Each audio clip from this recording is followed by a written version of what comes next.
Hello everyone, welcome to Youth Genius Academy. My name is YK Rastogi. Strength of material में हम already 3 lectures ले चुके हैं, जिसमें मैंने टाइप्स ऑफ बीम्स के बारे में आपको बताया, टाइप्स ऑफ सपोर्ट्स के बारे में बताया और टाइप्स ऑफ लोड्स के बारे में बताया। ठीक है, बेसिकली अब हम लोग डिफरेंट केस स्टडी करेंगे और इस टॉपिक को हम लोग केस स्टडी से लेंगे। सिंपली सपोर्टेड बीम से हम लोग स्टार्ट करेंगे, सिंपली सपोर्टेड बीम के लिए करेंगे और ओवरहैंगिंग बीम के लिए करेंगे। कैंटिलीवर बीम्स पे जनरली नहीं किया जाता है, फिर भी एक केस लेके वहां पर भी सपोर्ट रिएक्शंस को फाइंड आउट करेंगे। ठीक है, तो सबसे पहले स्टार्ट करते हैं सिंपली सपोर्टेड बीम से। ठीक है,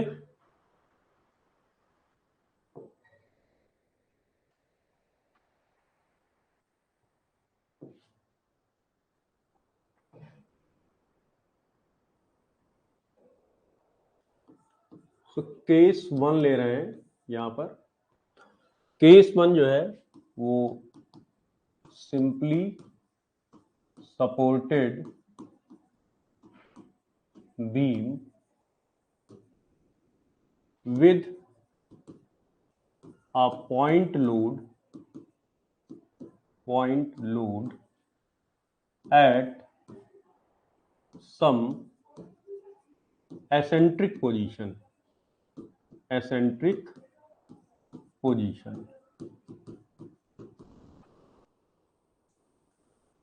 यहां पर हम लोग एक सिंपली सपोर्टेड शुद्ध आलंबित धरन, जिसमें मिड पॉइंट को छोड़कर, मतलब मध्य बिंदु को छोड़कर किसी अन्य बिंदु पर एक बिंदु भार लग रहा है।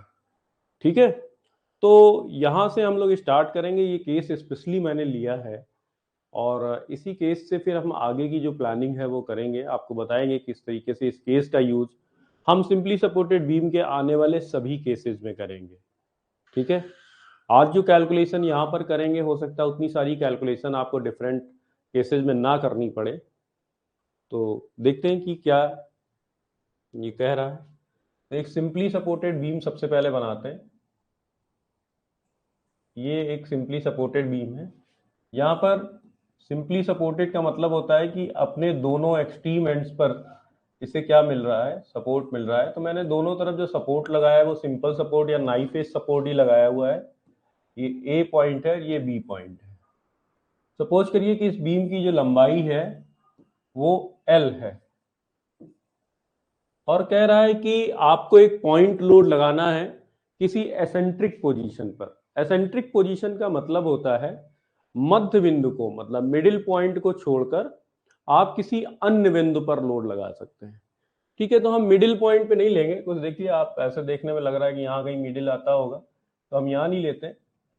हमने यहाँ पर एक पॉइंट लोड लगाया है W। इस पॉइंट लोड की जो डिस्टेंस है वो ए पॉइंट से इसकी दूरी को मैंने स्मॉल ए लिया हुआ है और बी पॉइंट से इसकी दूरी को स्मॉल बी लिया हुआ है। ठीक है, और total length of the beam जो है वो एल लिया गया है और पॉइंट लोड की जो वैल्यू है वो डब्ल्यू न्यूटन है, कैपिटल डब्ल्यू। ठीक है, मतलब लोड है, इंटेंसिटी ऑफ लोड नहीं है। इंटेंसिटी ऑफ लोड आपको दो ही केसेस में अपीयर होगा, जबकि यूडीएल लगा हो या फिर यूबीएल लगा हो। तो उस केस में आपको टोटल लोड ना देकर इंटेंसिटी ऑफ लोड दिया जाएगा, जिसकी यूनिट होगी न्यूटन पर मीटर। तो इसमें हम लोगों को फाइंड आउट क्या करना है। ठीक है, तो चैप्टर पढ़ रहे हैं हम लोग support reaction. Support reaction that means कि reaction at the points of supports, reactions at the point of supports, मतलब हमें निकालना है जहां पर भी बीम को सपोर्ट दिया गया है उस पॉइंट पर रिएक्शन। मतलब ए पॉइंट पर सपोर्टेड है तो ए पॉइंट का रिएक्शन और बी पॉइंट पर सपोर्टेड है तो बी पॉइंट का रिएक्शन। ये हमें फाइंड आउट करना है। तो सबसे पहले क्या करेंगे, इसका फ्री बॉडी डायग्राम बनाएंगे। फ्री बॉडी डायग्राम, मुक्त पिंड आरेख, मुक्त पिंड आरेख बनाना है, फ्री बॉडी डायग्राम। अब फ्री बॉडी डायग्राम कैसे बनाते हैं, मतलब फ्री बॉडी डायग्राम में क्या क्या चीजें दिखाते हैं। सो फ्री बॉडी डायग्राम में आप ध्यान रखेंगे, फ्री बॉडी डायग्राम जब भी हमें बनाना होगा हम तो 3 चीजें उसमें हमें दिखानी होती है। सबसे पहला हमें दिखाना होता है self weight, self weight of body. जिस बॉडी का फ्री बॉडी डायग्राम बनाना है उसका सेल्फ वेट। सेकेंड नंबर पर हमें दिखाना होता है reactions at the points of supports. जितने भी जगह पर आपको सपोर्ट दिया गया है, बीम को सपोर्ट दिया गया है, बॉडी को सपोर्ट दिया गया है, उन पॉइंट्स पर रिएक्शन। और तीसरा होता है एक्सटर्नल फोर्स या फिर लोड। एक्सटर्नल फोर्स या फिर हम उसको क्या कह सकते हैं, लोड। एक्सटर्नल फोर्स, जो भी फोर्स बॉडी से बाहर होता है उसको लोड कहते हैं। सपोज कि ये एक भारी सा कुछ पत्थर हो, हम अपने ऊपर रख लें तो वो हमारे ऊपर क्या हो जाएगा, लोड हो जाएगा। ठीक है, तो उस पत्थर का जो वेट है वो हमारे ऊपर फोर्स होगा और एक्सटर्नली है, so that will be a load. ठीक है, तो ये तीन चीजें आपको देखनी रहती हैं जब भी हम लोग फ्री बॉडी डायग्राम बनाते हैं। तो हमें तीन चीजें देखनी होती हैं फ्री बॉडी डायग्राम। एफबीडी को कहते हैं फ्री बॉडी डायग्राम। हिंदी में हम लोग इसे कहेंगे मुक्त, बॉडी को कहेंगे पिंड और आरेख, मुक्त पिंड आरेख। और मुक्त पिंड आरेख बनाने के लिए आपको पिंड का जो खुद का वेट है, भार है, उसे दिखाना होता है अगर है। सपोर्ट्स, जिन बिंदुओं पर उसे सपोर्ट दिया गया है वहां पर क्या क्या रिएक्शंस होंगी वो दिखाना गया है, आलंब प्रतिक्रियाएं दिखानी पड़ेंगी। और एक्सटर्नल फोर्स मतलब अगर कोई लोड लग रहा है तो यहां पर हमारे लिए जो बॉडी है, हम किसका बनाएंगे फ्री बॉडी डायग्राम, तो फ्री बॉडी डायग्राम बनाएंगे हम किसका, बीम का। बीम हमारे लिए बॉडी है। अच्छा, एक चीज आपको ये बता देता हूं कि एक एजम्पशन लिया जाता है कि बीम का वेट जो है वो हम लोग कंसीडर नहीं करते हैं। ठीक है, ये एक एजम्पशन है, एक मान्यता है। जब भी हम सपोर्ट रिएक्शंस की प्रॉब्लम करेंगे या हम एसएफडी बीएमडी की प्रॉब्लम्स करेंगे तो बीम का जो वेट होता है वो हम लोग निग्लिजिबल ले लेते हैं। ठीक है, मान लेते हैं कि जो एक्सटर्नल लोड लग रहा है उस लोड के रिस्पेक्ट में बीम का जो वेट है वो निग्लिजिबल है, उसे नहीं लिया जाता है। ठीक है, तो यहां पर सबसे पहले आप बीम बनाएंगे, सिर्फ बीम को बनाएंगे, किसी भी तरह का सपोर्ट्स वगैरह नहीं बनाना है आपको। तो ये हमने बीम बना लिया, एक पॉइंट ये हो गया ए और एक पॉइंट हो गया बी। ठीक है, अब चूंकि यहां पर आपको सपोर्ट रिएक्शन के केस में ये कभी यूज ही नहीं करना है कि सेल्फ वेट ऑफ बॉडी, मतलब क्योंकि मैं आपको पहले ही बता चुका हूं कि बीम का जो वेट है वो कंसीडर नहीं किया जाता है सपोर्ट रिएक्शंस में। तो आपको जो पहला वाला पॉइंट है ये कभी भी यूज नहीं करना है, नेवर। अब दूसरा है reaction at the points of support. तो सबसे पहले हम क्या देखेंगे कि जो हमारी बॉडी है मतलब बीम है, उस बीम पर कौन कौन से सपोर्ट्स लगे हुए हैं। तो आपको टाइप्स ऑफ सपोर्ट्स मैंने पढ़ाए हैं। सिंपल सपोर्ट होता है, उसको नाइफ एज सपोर्ट भी बोलते हैं। रोलर सपोर्ट होता है, हिंज सपोर्ट होता है, फिक्स सपोर्ट होता है, स्मूथ सरफेस सपोर्ट होता है। बहुत सारे सपोर्ट्स होते हैं। इनमें आपको देखना है कि यहां पर जो सिंबल बना हुआ है उस सिंबल से आपको पहचानना है कि कौन सा सपोर्ट बना हुआ है। तो क्योंकि यहाँ पे एक ट्रायंगल बना हुआ है और बेस में हैश किया हुआ है, तो ये एक सिंपल सपोर्ट या फिर नाइफ एज सपोर्ट का सिंबल होता है, जैसे कि मैंने बताया।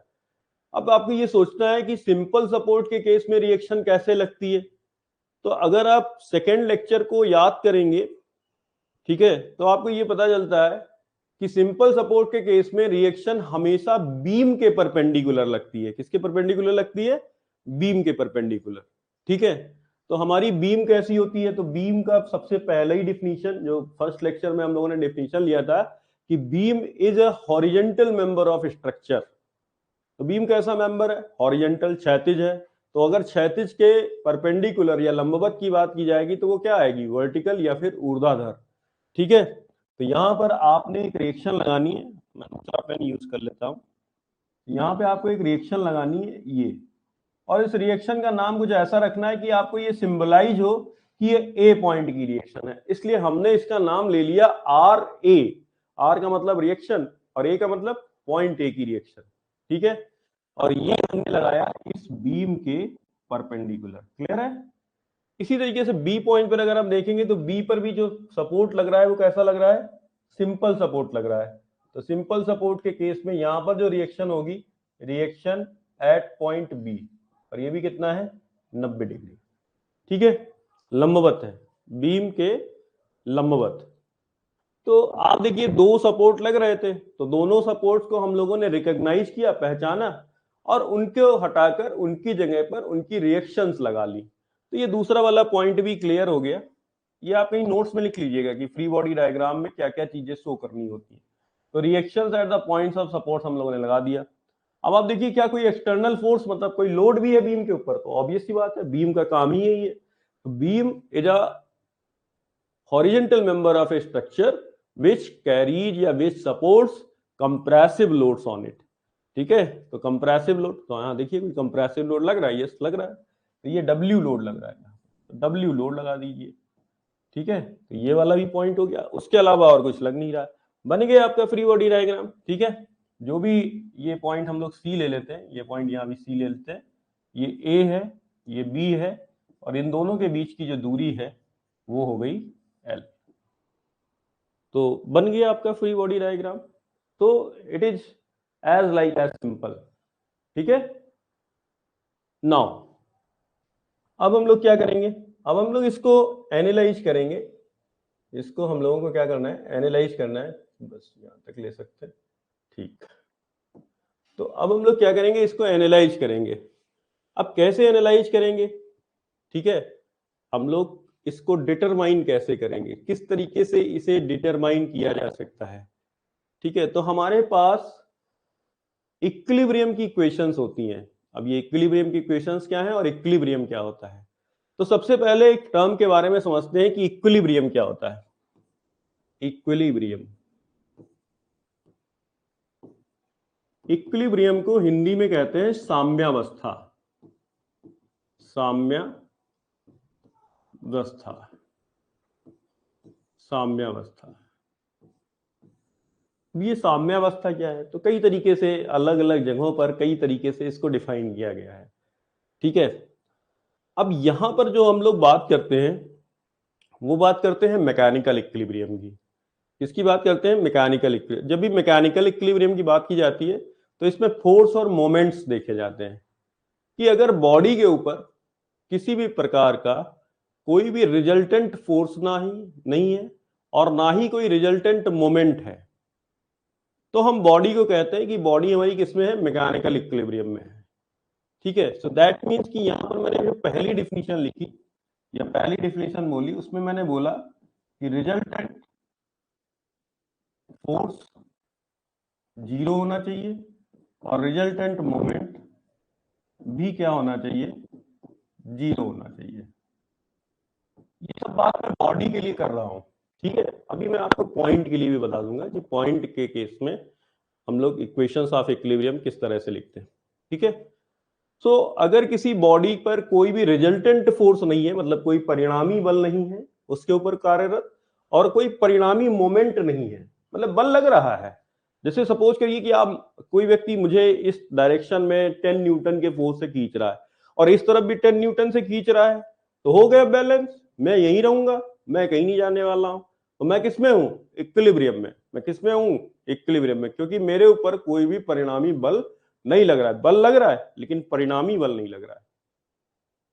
अब बात करते हैं रिजल्टेंट जो वर्ड आ गया नया, तो इस रिजल्टेंट वर्ड का क्या मतलब होता है, तो रिजल्टेंट फोर्स का क्या मतलब होता है या रिजल्टेंट का क्या मतलब होता है। तो रिजल्टेंट का मतलब होता है, आप समझिए जैसे किसी बॉडी के ऊपर अगर बहुत सारे फोर्स लगाए हैं, मैनी फोर्सेस लगे हैं, नंबर ऑफ फोर्सेस लगे हुए हैं, और अगर उन सभी फोर्सेस को एक सिंगल फोर्स से हम रिप्लेस कर दें और ये सिंगल फोर्स बॉडी के ऊपर वही इफेक्ट प्रोड्यूस करे जो बाकी सारे फोर्स मिलकर कर रहे थे। ठीक है, तो ऐसे सिंगल फोर्स को कहा जाता है रिजल्टेंट फोर्स। ऐसे ही अगर बॉडी के ऊपर बहुत सारे मोमेंट लग रहे हैं तो उन सभी मोमेंट्स को हटाकर कोई एक ऐसा सिंगल मोमेंट लगाया जाए जो बॉडी पर वही इफेक्ट प्रोड्यूस करे जो बहुत सारे मोमेंट मिलकर प्रोड्यूस कर रहे थे, तो हम उस सिंगल मोमेंट को कहेंगे रिजल्टेंट मोमेंट। ठीक है, आप कहेंगे आप थोड़ा सा इसको इलस्ट्रेट कर दीजिए। ठीक है, तो इलस्ट्रेशन ले लीजिए इसका।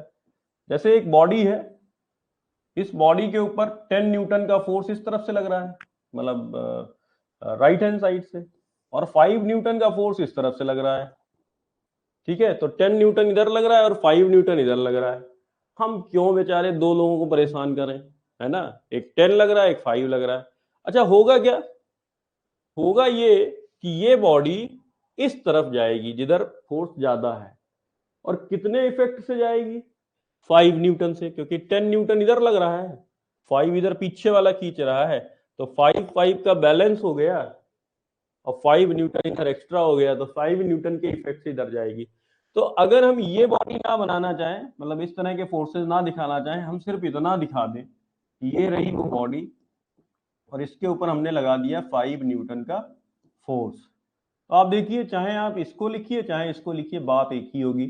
So that means कि this 5 Newton force is the resultant of this 10 Newton and 5 Newton force.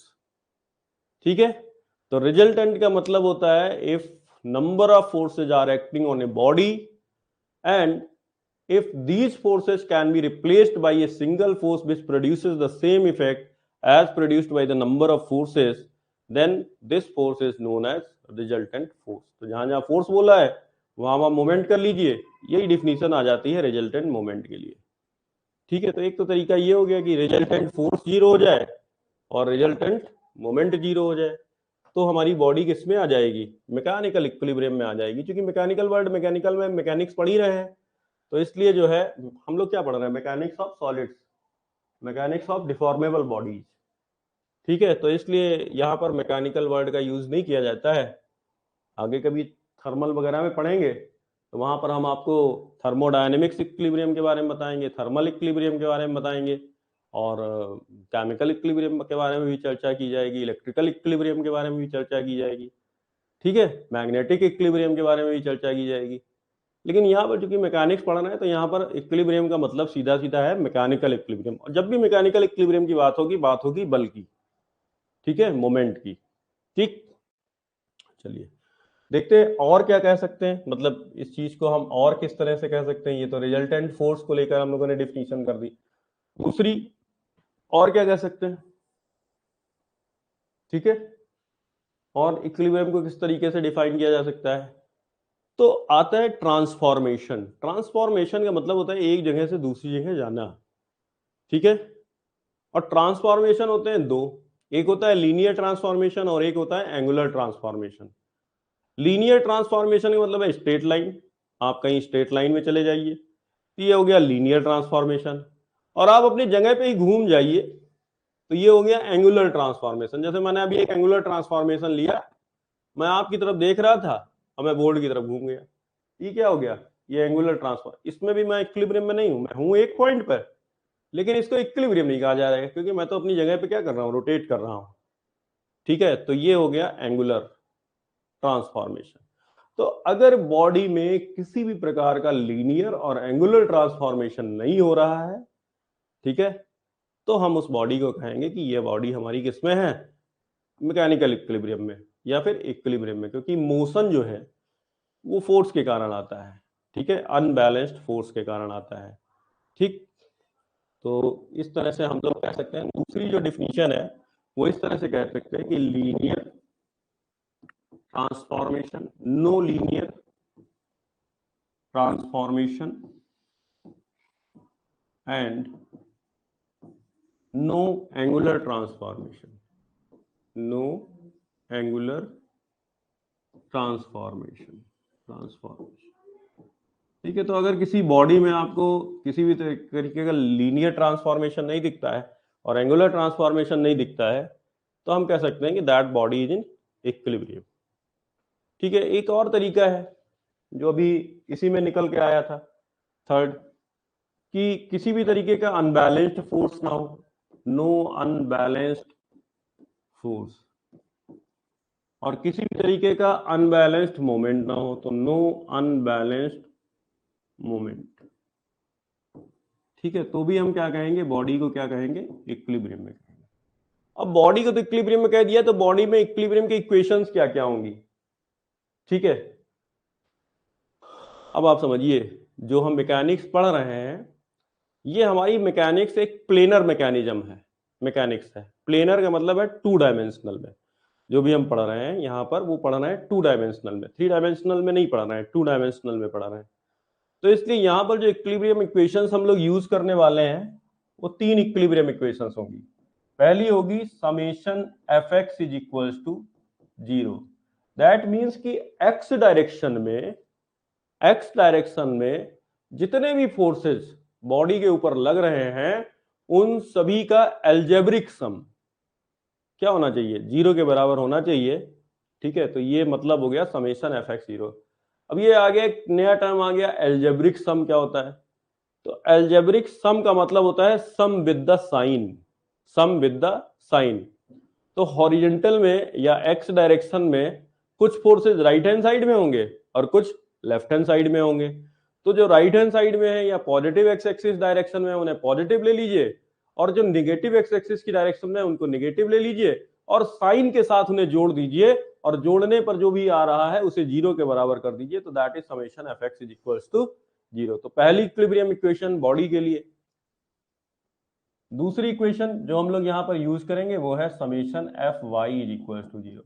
That means कि वर्टिकल डायरेक्शन में जो भी फोर्सेस लग रहे हैं उन सभी फोर्सेस का एल्जेब्रिक सम बीजगणितीय योग क्या होना चाहिए, 0 के बराबर। वाई डायरेक्शन में भी एक ऊपर की तरफ वाई डायरेक्शन है, नीचे की तरफ वाई डायरेक्शन है। तो ऊपर वाली को प्लस ले लो, नीचे वाली को माइनस ले लो, जैसे एज यूजुअल लेते हैं। आप किसी भी तरफ प्लस माइनस ले सकते हैं, ऐसा कुछ नहीं है, बस एक कन्वेंशन है कि ऊपर वाला प्लस लेंगे। सब लोग अगर ऊपर वाला प्लस लेंगे तो सबका आंसर क्या आएगा, एक जैसा आएगा। ठीक है, अब कुछ लोग ऊपर प्लस लेंगे, कुछ नीचे प्लस लेंगे, तो फिर आंसर क्या करेगा, डिफर करेगा। तो एक कन्वेंशन बना लिया गया कि ऊपर वाली डायरेक्शन को पॉजिटिव। ठीक है, अच्छी बात है। ऊपर बढ़ना, ऊंचाई की तरफ बढ़ना, ऊपर जाना, ये तो पॉजिटिव की निशानी है। राइट रहना, जीवन में राइट वर्क करना, तो ये कैसा है, ये तो पॉजिटिव सेंस है ना। तो इसलिए राइट और अप ये दोनों चीजों को पॉजिटिव लिया गया है, एटीट्यूड वाइज भी पॉजिटिव है। ठीक है, तो इसलिए पॉजिटिव ले लिया। अदरवाइज कोई भी डायरेक्शन ना पॉजिटिव होती है ना निगेटिव, एक डायरेक्शन पॉजिटिव, उसके अपोजिट डायरेक्शन निगेटिव। तीसरी equation summation F Z is equals to 0। ठीक है, ये भी इक्विलिब्रियम की इक्वेशन है, लेकिन ये जेड एक्सिस के अलोंग जो भी फोर्सेस लग रहे हैं, तो हम लोग यहां पर इसको यूज नहीं करते हैं क्योंकि हम लोग प्लेनर मैकेनिक्स में हैं। तो इसलिए यहां पर इसको समेशन एफ जेड को हम लोग यूज नहीं करते हैं। ठीक है, हम लोग जो भी पढ़ने वाले हैं वो सब कुछ इस बोर्ड के प्लेन में रहने वाला है। नेक्स्ट इक्वेशन है summation M is equals to 0। ठीक है, जो भी मोमेंट्स हैं वो किसी भी पॉइंट के अबाउट ले लीजिए। ये पॉइंट चाहे बॉडी पर हो और चाहे बॉडी के बाहर कोई पॉइंट हो। ठीक है, मतलब इस पूरे यूनिवर्स में किसी भी एक पॉइंट को ले लीजिए और उस पॉइंट के अबाउट बॉडी पर लगने वाले फोर्सेस का मोमेंट और उनका एल्जेब्रिक सम। अब यहां पर कैसे लोगे एल्जेब्रिक सम? तो मोमेंट के दो सेंस होते हैं, एक क्लॉकवाइज सेंस होता है और एक एंटी क्लॉकवाइज। मोमेंट होता क्या है? मोमेंट का मतलब होता है आघूर्ण। तो किसी बल के द्वारा किसी वस्तु पर जो घुमाव का जो प्रभाव उत्पन्न किया जाता है उसे कहा जाता है आघूर्ण। मतलब it is the turning effect produced by the force. ठीक है, तो टर्निंग इफेक्ट, कोई चीज टर्न कैसे करेगी, या तो वो लेफ्ट हैंड साइड करेगी या राइट हैंड साइड करेगी, तो हम उसको लेफ्ट और राइट तो नहीं कह सकते। हम लोग उसको घड़ी की सुई के हिसाब से देख लेते हैं कि दैट इज क्लॉकवाइज और एंटी क्लॉकवाइज। घड़ी की सुई के साथ चल रही है तो क्लॉकवाइज, और उसके अगेंस्ट चल रही है तो एंटी क्लॉकवाइज। तो यहां पर भी आप वैसे ही कर सकते हैं, किसी भी एक सेंस को आप पॉजिटिव ले लीजिए, दूसरे सेंस को नेगेटिव ले लीजिए, और एल्जेब्रिक सम क्या है, 0 के बराबर कर दीजिए। यहां मैंने ए पॉइंट लिख दिया है, ये ए पॉइंट कहीं भी हो सकता है, बॉडी पर भी हो सकता है और बॉडी के बाहर भी हो सकता है। तो कुल मिलाकर देखा जाए तो यहां पर अगर मैं इस इक्वेशन को भी हटा देता हूं, ठीक है, कहीं जरूरत पड़ेगी तो हम उसको यूज कर लेंगे। ठीक है, अभी मैं हटा देता हूं। ठीक है, और इसकी नंबरिंग भी बदल देता हूं, इसको 3 कर देता हूं। ठीक है, तो हमारे पास कितनी इक्विलिब्रियम इक्वेशंस हैं, साम्यावस्था के कितने समीकरण हैं हमारे पास? 3। तो आपने लीनियर इक्वेशंस पढ़ी होंगी। ठीक है, गणित में पढ़ाई जाती है, मैथ्स में पढ़ाई जाती है। अगर आपके पास में 2 लीनियर इक्वेशंस हैं और 2 अननोन हैं, तो आप सॉल्व कर सकते हैं, उनका एक यूनिक सोल्यूशन निकल के आएगा। ठीक है, मतलब उनका एक सोल्यूशन निकल के आता है अगर 2 अननोन है एक्स और वाई।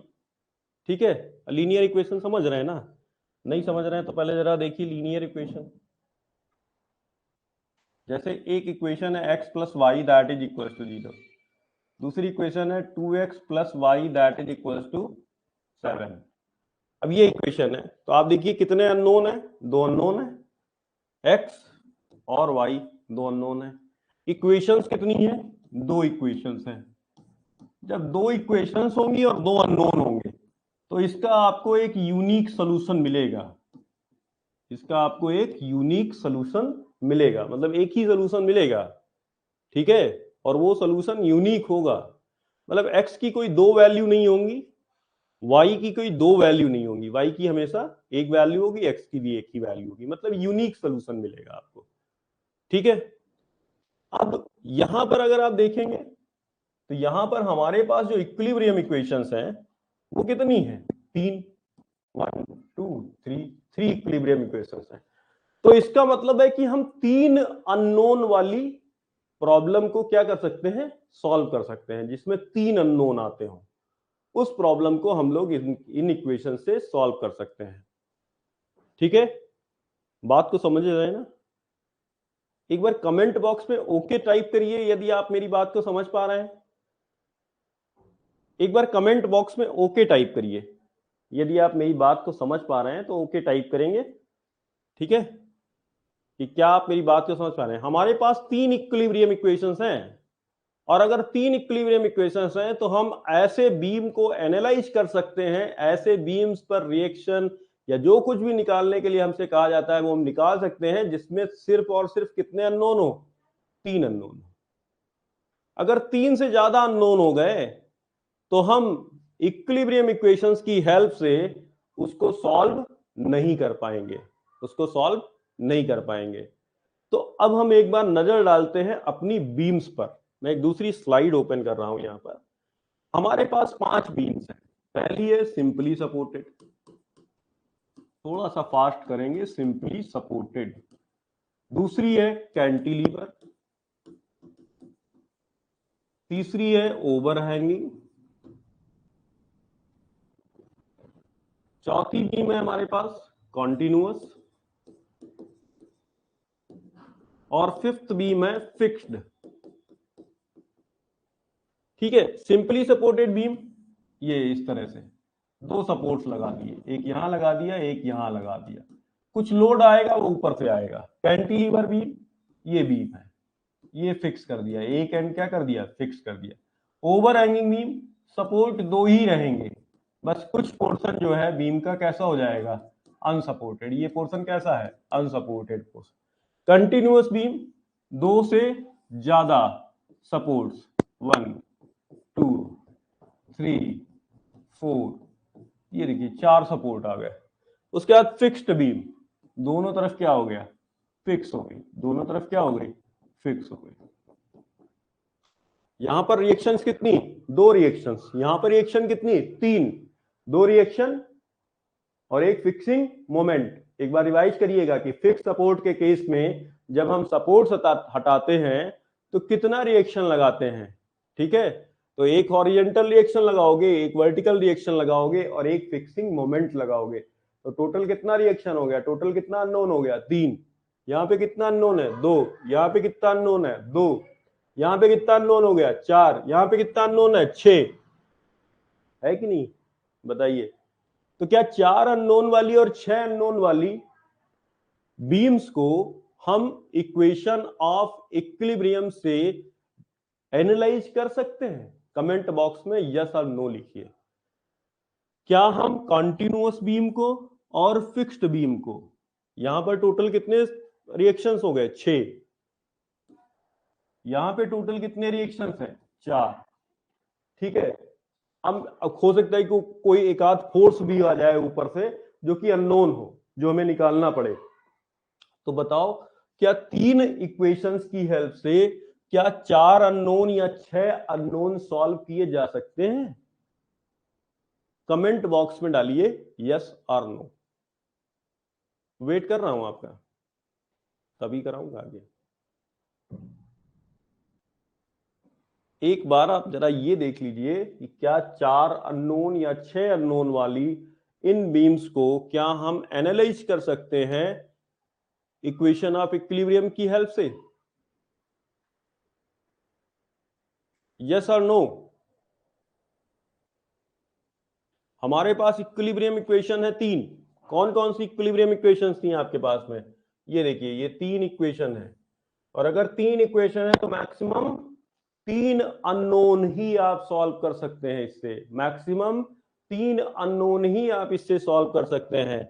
यहां पर कितने अननोन है? 4। यहां पे कितने अननोन है? 6। इसका मतलब यह है कि आप कंटिन्यूअस बीम्स को और फिक्स्ड बीम को इक्वेशन ऑफ इक्विलिब्रियम की हेल्प से सॉल्व एनालाइज नहीं कर सकते हैं। ठीक है, तो आप सुनिए कि इनका क्या नाम है। ये जो ऊपर वाली तीनों बीम है, ये जो ऊपर वाली तीनों बीम है, ये कहलाती हैं statically statically determinate statically determinate beams. Statically determinate beams, इन तीनों बीम्स को कहा गया है स्टैटिकली डिटरमिनेट बीम्स। मतलब इन बीम्स को हम इक्वेशन ऑफ इक्विलिब्रियम की हेल्प से कंप्लीटली टोटली एनालाइज कर सकते हैं। मतलब जो भी इसमें आपको निकालना रहेगा, रिएक्शंस वगैरह, वो हम सब निकाल सकते हैं पहली 3 बीम्स में। और ये जो बाद वाली 2 बीम्स हैं, इनमें हम इक्विलिब्रियम इक्वेशंस की हेल्प से हम इनके रिएक्शंस फाइंड आउट नहीं कर सकते हैं। इसलिए ये बीम्स कहलाती हैं स्टैटिकली इनडिटरमिनेट बीम।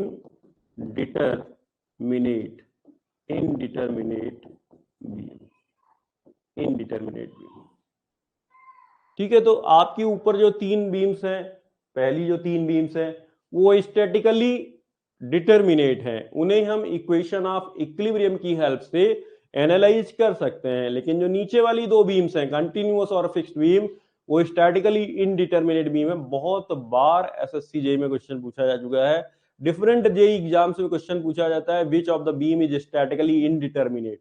बताइए इनमें से कौन सी बीम स्टैटिकली इनडिटरमिनेट है? तो आप ऑप्शन में देखेंगे तो आपको कॉन्टिन्यूअस और फिक्स्ड बीम्स का कोई ना कोई ऑप्शन या कोई ना कोई कॉम्बिनेशन आपको मिल जरूर जाएगा।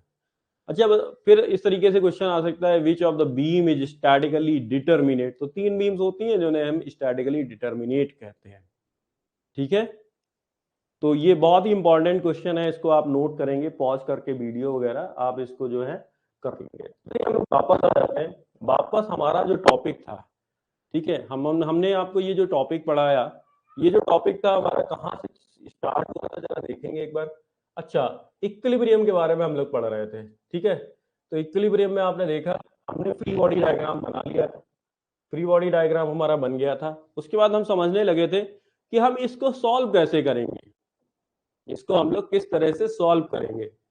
ठीक है, तो सॉल्व कैसे करेंगे, तो इसके लिए क्या करना चाहिए? इसके लिए ऐसा करते हैं कि इसको यहां से उठाते हैं और अगली स्लाइड पे ले लेते हैं। ठीक है, सेलेक्ट करें।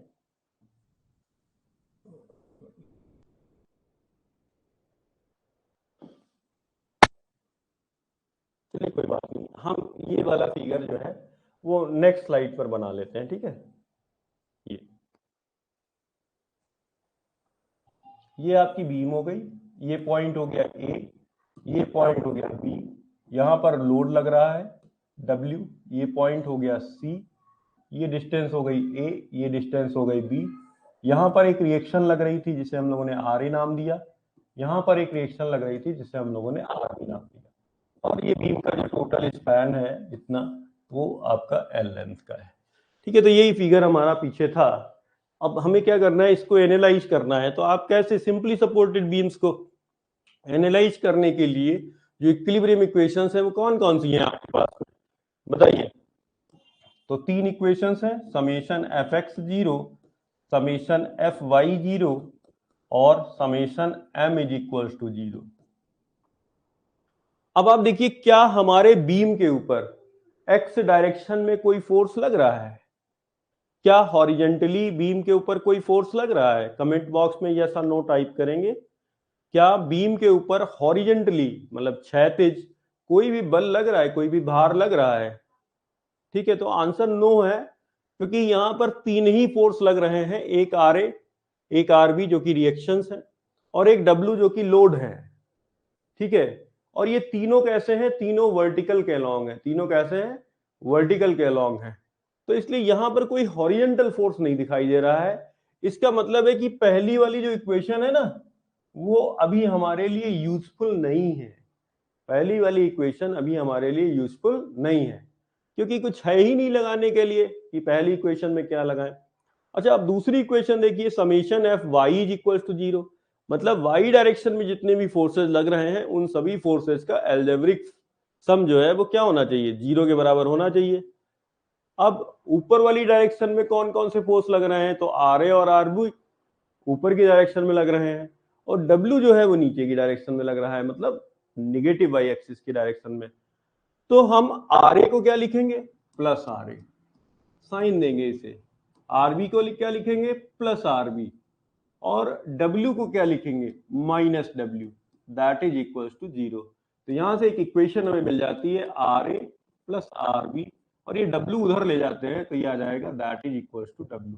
तो this is our equation number 1। जैसा कि मैंने आपको बताया था कि आपको क्या मिलने वाली है, लीनियर इक्वेशंस मिलने वाली है। आपको क्या मिलने वाली है, लीनियर इक्वेशंस मिलने वाली है। ठीक है, तो जब हमें लीनियर इक्वेशन मिलेंगी तो उससे हम लोग सॉल्व करेंगे। तो ये दूसरी इक्वेशंस को हम लोगों ने लगा लिया, पहली वाली एप्लीकेबल नहीं है, दूसरी वाली हम लोगों ने लगा ली, और तीसरी है कि summation of moment of all the forces, algebraic sum of moment of all the forces that is also equal to 0। अब अबाउट एनी पॉइंट, तो किस पॉइंट के अबाउट ले, तो हमने तो अभी बोला था कि किसी भी पॉइंट के अबाउट ले लीजिए, चाहे बॉडी पर हो चाहे बॉडी के बाहर हो। आप समझिए, ये तो खैर बात थी कि किसी के अबाउट ले लेंगे, लेकिन चूंकि हमें यहाँ पे सॉल्व करना है, ठीक है, हमें कुछ आंसर्स बताने हैं, हमें रिएक्शंस फाइंड आउट करके देनी है, तो हम ऐसा क्या करें, कहां से मोमेंट लें। तो दो चीजें हैं, दो बातें बस आपको समझनी है। जब भी आप मोमेंट लेंगे तो मेरी दो बातें याद रखेंगे। एक तो जो पॉइंट होना चाहिए वो लेफ्ट मोस्ट होना चाहिए, लेफ्ट मोस्ट। लेफ्ट मोस्ट का मतलब है सबसे बाईं तरफ वाला पॉइंट, ठीक है। अब सबसे बाईं तरफ का कौन सा पॉइंट है, ए। सबसे बाईं तरफ का पॉइंट क्या है, ए। क्लियर है ना। तो ये तो हो गई मेरी पहली बात। अब आप कहेंगे सर दो बातें बोली थी आपने, तो दूसरी बात क्या है। ठीक है, तो दूसरी बात ये है कि लेफ्ट मोस्ट तो होना चाहिए, लेकिन उस पॉइंट पर एक अननोन फोर्स भी होना चाहिए। ठीक है, at least one unknown force, कम से कम एक अननोन फोर्स होना चाहिए। तो अब यहां पर देखो, तो ए पॉइंट सबसे लेफ्ट मोस्ट पॉइंट भी है, और यहां पर हमारे लिए एक अननोन फोर्स भी है। मतलब आर ए अननोन है ना, अभी आर ए तो नहीं निकाला, आर ए हमें निकालना है, तो अननोन फोर्स भी हो गया। तो इसका मतलब इस जगह पर ए पॉइंट जो है वो क्वालिफाई हो जा रहा है। हमें मोमेंट किसके अबाउट लेना है, हमें मोमेंट लेना है ए पॉइंट के अबाउट, और उसको हमें क्या करना है, 0 के बराबर करना है। क्लियर है। अब आप समझिए कि मोमेंट क्या होता है। ठीक है, मोमेंट क्या होता है, तो डिफिनीशन अभी कुछ देर पहले मैं मोमेंट की डिफिनीशन आपको बता रहा था कि मोमेंट जो है वो बल के द्वारा किसी वस्तु पर उत्पन्न घूर्णीय प्रभाव आघूर्ण कहलाता है, बल आघूर्ण कहलाता है। ठीक है, अब आप देखेंगे कि कैसे निकालते हैं मोमेंट, कैसे निकालते हैं। तो सपोज करिए कि ये फोर्स है और इस पॉइंट पर हमें मोमेंट फाइंड आउट करना है इस फोर्स का। तो हम क्या करेंगे, इस पॉइंट से इस फोर्स की लाइन ऑफ एक्शन पर एक परपेंडिकुलर ड्रॉप करेंगे। ठीक है, ये परपेंडिकुलर ड्रॉप कर दिया, और लेट की ये डिस्टेंस कितनी है, एक्स है। तो एफ फोर्स का ए पॉइंट पर जो मोमेंट होगा, जो मोमेंट की वैल्यू होगी, जो मैग्नीट्यूड होगा, वो होगा F into x, F into x. अब सिंपल सी चीज है कि एफ इंटू एक्स तो निकल आया। अब ये बताना है कि ये क्लॉकवाइज होगा या एंटी क्लॉकवाइज होगा। तो उसके लिए करना आपको सिर्फ इतना है कि आप ए, जिस पॉइंट पर आपको मोमेंट निकालना है, जिस पॉइंट पर आपको मोमेंट निकालना है, उस पॉइंट पर आप अपने पेन को पकड़ेंगे। जिस तरफ एक्स डिस्टेंस परपेंडिकुलर आपने लिया है उस तरफ परपेंडिकुलर, और अपनी एक फिंगर से इसके ऊपर फोर्स लगाएंगे उस डायरेक्शन में, जिस डायरेक्शन में फोर्स लग रहा है। अब आप लगाइए, देखिए कैसे घूम रहा है, घड़ी के विपरीत या घड़ी की दिशा में तो मुझे तो लग रहा है कि ये घड़ी के विपरीत दिशा में जा रहा है। तो अगर ये घड़ी के विपरीत दिशा में जा रहा है तो मैं इसे क्या लिखूंगा, एंटी क्लॉकवाइज, एंटी क्लॉकवाइज। ठीक है, ACW ये मेरा शॉर्ट फॉर्म है, ACW एंटी क्लॉकवाइज। जब भी मैं ACW लिखूंगा उसका मतलब एंटी क्लॉकवाइज, और CW लिखूंगा उसका मतलब है क्लॉकवाइज। क्लियर है? अब यहां पर एक चीज और समझिए आप, वो ये है कि मैं फोर्स को बिना बदले मोमेंट की वैल्यू बढ़ाना चाहता हूं। किसकी वैल्यू बढ़ाना चाहता हूं? मोमेंट की वैल्यू बढ़ाना चाहता हूं। तो मोमेंट की वैल्यू क्या है? F into x. एफ आप बदलना नहीं चाहते हो तो आप क्या बदल सकते हो? एक्स बदल सकते हो। अगर आप मोमेंट बढ़ाना चाहते हो तो इस पॉइंट को और दूर ले जाओ। अगर आप मोमेंट को कम करना चाहते हो तो आप इसको F के और पास ले जाओ। क्लियर है ना? मतलब ये है कि अगर फोर्स कांस्टेंट है तो मोमेंट को वैरी करने का जो तरीका है वो एक्स को वैरी करने से आपको मोमेंट वैरी हो जाएगा। अगर आप मोमेंट बढ़ा चाहते हैं तो आप एक्स को बड़ा करिए, अगर आप मोमेंट को कम चाहते हैं। अब देखिए, आप कभी रोड साइड आपने देखा होगा कि कोई ट्रक खड़ा हुआ है, उसका पहिया पंक्चर हो गया। ट्रक का राजा होता है ड्राइवर, और उसका जो हेल्पर होता है ना, वो बाकी सारे काम करता है। अगर पहिया पंचर हो गया तो हेल्पर ही, जो क्लीनर होता है, जो हेल्पर होता है, उसी का काम है पहिया खोलेगा। ड्राइवर हाथ नहीं लगाएगा उसमें। बताया ना, राजा होता है वो हाथ ना लगाता उसमें। अब बेचारा क्लीनर, सपोज करो कि ऐसी रोड पे है कि वहां से कोई पास भी नहीं हो रहा है। ठीक है, अकेला बेचारा, सिंगल डायमेंशनल है, वन डायमेंशनल है, बॉडी उसका, फिजिक उसका, ठीक है, मतलब दुबला पतला सा है। वन डायमेंशनल तो कोई नहीं होता है, लेकिन कहने का मतलब दुबला पतला सा है। तो अब वो उतना मोमेंट लगा ही नहीं पा रहा है। भाई, नट खोलने के लिए क्या चाहिए? मोमेंट। मैंने क्या बताया था कि बल लगाकर किसी वस्तु को घुमा देना, मतलब क्या करना? मोमेंट प्रोड्यूस करना, बल के द्वारा मोमेंट प्रोड्यूस करना। तो अब नट खोलने के लिए तो मोमेंट प्रोड्यूस करना पड़ेगा। उसका अपना जो मसल पावर है एफ, वो कांस्टेंट है, उसे तो वो बढ़ा नहीं सकता। ऐसा नहीं कि ये लगातार 10 रोटी खा ले और मसल पावर बढ़ जाए और नट खोल दे, ऐसा नहीं कर सकता। तो वो क्या करता है कि रिंच जो होता है, जो रिंच होता है, उस रिंच में एक लंबी रॉड डाल देता है, और उस रॉड से वो उस नट को आसानी से खोल लेता है। जो छोटी रॉड से नट, जो रिंच का जो छोटा रॉड था उससे नहीं खोल पा रहा था, तो उसने क्या किया? रॉड का लेंथ बढ़ा लिया। तो जब रॉड का लेंथ बढ़ा लिया तो एक्चुअल में उसने क्या बढ़ा लिया? उसने मोमेंट का वैल्यू बढ़ा लिया। और जब मोमेंट का वैल्यू बढ़ा लिया तो उसने क्या किया? इजीली नट्स को खोल लिया। क्लियर है? तो ये तो हो गई मोमेंट को यदि आप बढ़ाना चाहते हैं। अब सपोज करिए कि मैं मोमेंट को कम करना चाहता हूं, तो मोमेंट को कम कैसे करूंगा? मैं ए पॉइंट को किधर लेके जाऊंगा? एफ की तरफ खिसकाते हुए लेके चला जाऊंगा। ठीक है, यहां तक भी मोमेंट मिलेगा। या अच्छा, सपोज करो कि मैंने इस ए पॉइंट को खिसका खिसका के इसी की लाइन ऑफ एक्शन पर ले आया, एफ फोर्स की लाइन ऑफ एक्शन पे ले आया। अब मोमेंट का वैल्यू कितना हो जाएगा? तो बेटा, मोमेंट का वैल्यू हो जाएगा 0। अब आप कहेंगे मोमेंट का वैल्यू 0 है तो इसका क्या मतलब है?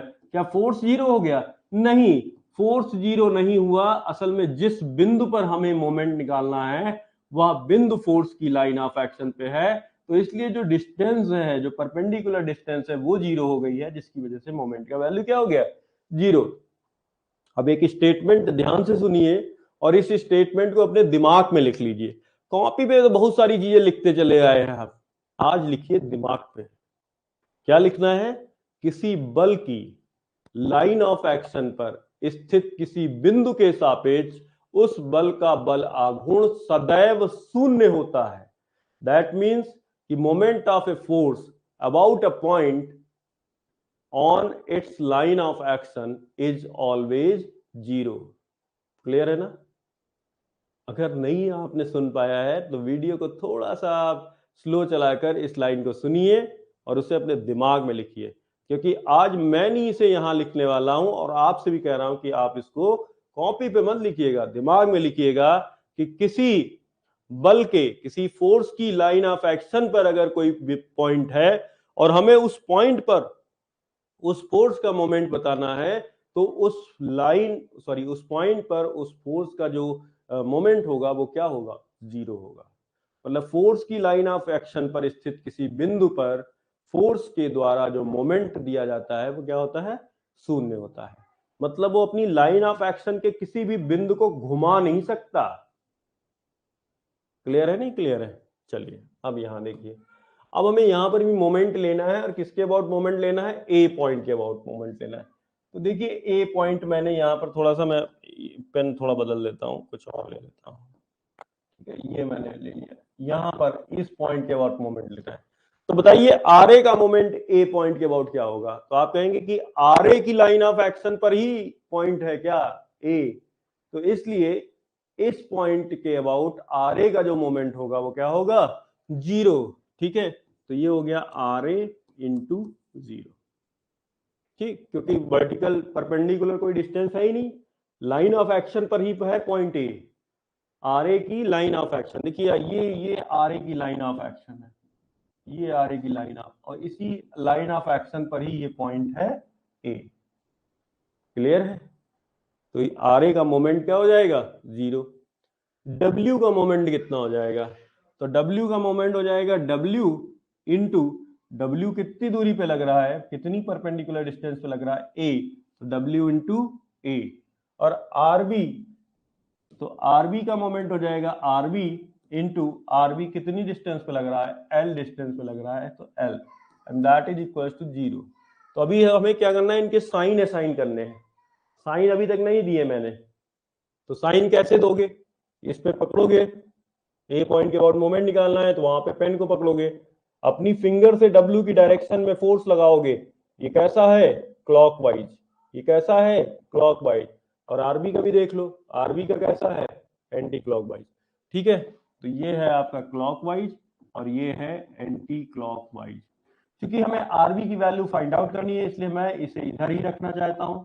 मैंने इसको प्लस दे दिया और इसे मैंने माइनस दे दिया, क्योंकि इसमें सारी चीजें क्या है, नोन है, और जो चीजें नोन होती हैं उन्हें राइट हैंड साइड में रखा जाता है, और जो अननोन होता है उसको लेफ्ट हैंड साइड में रखते हैं। तो लेफ्ट हैंड साइड में रखने की वजह से मैंने एंटी क्लॉकवाइज को क्या मान लिया, पॉजिटिव, और क्लॉकवाइज को क्या मान लिया, निगेटिव। और ये तो वैल्यू आपकी क्या है, जीरो। ठीक, इसको भेज दीजिए उधर, तो यहां से आ जाएगा R B into L that is equal to W A, यहां से आर बी आ जाएगा डब्ल्यू ए बाई एल। देखिए आरबी का वैल्यू निकल आया, आरबी का वैल्यू कैलकुलेट हो गया। ठीक है, हमें दो चीजें निकालनी थी, हमें निकालना था आर ए और आरबी। ठीक है, आरबी का वैल्यू आ गया W A by L. Value को पुट करेंगे किसमें, इक्वेशन नंबर 1 में, और वहां से निकालेंगे क्या, आर ए। तो यहां से आ जाता है R A plus R B that is equal to W, ये हमारी इक्वेशन नंबर 1 थी। आर ए, आर बी का value W A by L that is equal to W, यहां से आर ए आ जाएगा W minus W A by L. W ले लीजिए कॉमन, ये आ जाएगा 1 minus A by L. LCM ले लीजिए एल, एल एलसीएम लेंगे तो ये आ जाएगा एल माइनस ए। अब देखिए एल माइनस ए क्या है, थोड़ा सा यहाँ पे देखिए, ये पूरा एल है ये, और एल से अगर ए निकाल दिया जाए तो क्या बचेगा, बी बचेगा। ठीक है, तो ये आ जाएगा डब्ल्यू बी बाई एल। तो यहां से आपको आर ए की वैल्यू मिल जाती है डब्ल्यू बी बाई एल, और आर बी की वैल्यू हम लोग ऑलरेडी निकाल चुके हैं, वो क्या निकाले हैं, डब्ल्यू ए बाई एल। ये दोनों वैल्यूज निकल के आ गई। तो देखिए बहुत ही इजी वे में, ये तो थोड़ा सा आज क्या है ना, बीच बीच में बहुत सारे टर्म्स आए, पहले रिजल्टेंट आया, इक्विलिब्रियम आया, मोमेंट आया, तो बहुत सारे टर्म्स से बीच बीच में जो आपको समझाने बहुत जरूरी थे।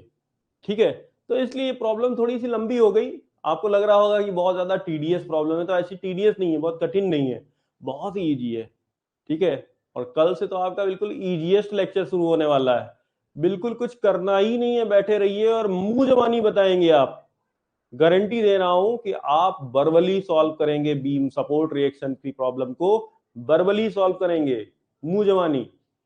अब आप जरा थोड़ा पीछे देखें, तो आप देखिए ए पॉइंट का जो रिएक्शन निकल के आया है वो क्या निकल के आया है, WB/L, और आरबी रिएक्शन कितना निकल के आया है, WA/L। थोड़ा सा आप ध्यान दीजिएगा कि मैं किस तरह से अपने पेन को मूव कर रहा हूं। ए पॉइंट का रिएक्शन WB/L, बी पॉइंट का रिएक्शन WA/L। ये देखिए, ये इस तरह से बी पॉइंट का रिएक्शन WA/L और ए पॉइंट का रिएक्शन WB/L। ठीक है, इसी को थोड़ा सा ध्यान रखना है। एक दो बार बोल बोल के प्रैक्टिस करिएगा ना, WB/L और WA/L। कोई भी डिस्टेंस हो सकती है, एक्स वाई हो सकता है, 1 2 हो सकता है, कुछ भी हो सकता है, जो भी होगा उसके हिसाब से करेंगे। ठीक है, सो इस तरह से हम लोगों ने रिएक्शंस फाइंड आउट कर ली। ठीक है, दो कुछ चीजें हैं जिन्हें आपको ध्यान रखना है। जैसे मोमेंट के लिए कौन सा पॉइंट चूज किया जाए, तो लेफ्ट मोस्ट पॉइंट चूज करना है आपको, और कम से कम एक अननोन फोर्स उसके ऊपर होना चाहिए, ऐसे पॉइंट को आप चूज करेंगे। ठीक है, और बाकी सारी बहुत सारी चीजें थी। एक बार वीडियो को थोड़ा सा आराम आराम से देखिएगा। ठीक है, लाइव क्लास तो ठीक है, एक बार रिवाइंड करके एक बार आराम से देखिएगा। जैसे ही अपलोड हो जाता है ऐप के ऊपर, आप इसको आराम से देखिएगा। ये जो है, ये सिंपली सपोर्टेड बीम्स के केस में हमारा बेस है। यहां पर आज मैंने एक बेस तैयार कर दिया है। बस आपको दो फार्मूले याद रखने हैं कि RA is equal to WB/L और RB is equal to WA/L। मुझे नहीं लगता कि इसमें कोई प्रॉब्लम है आपको याद करने में। ठीक है, कल के लेक्चर में आगे के डिफरेंट केसेस को हम लोग करेंगे बहुत ही इजी मेथड के साथ। ठीक है, सिर्फ इन्हीं दोनों फार्मूले से पूरे support reaction simply supported beams के लिए क्रैक करके रख देंगे। ठीक है, वर्बली करेंगे, कोई पेन की जरूरत नहीं पड़ेगी। Thank you very much, good night.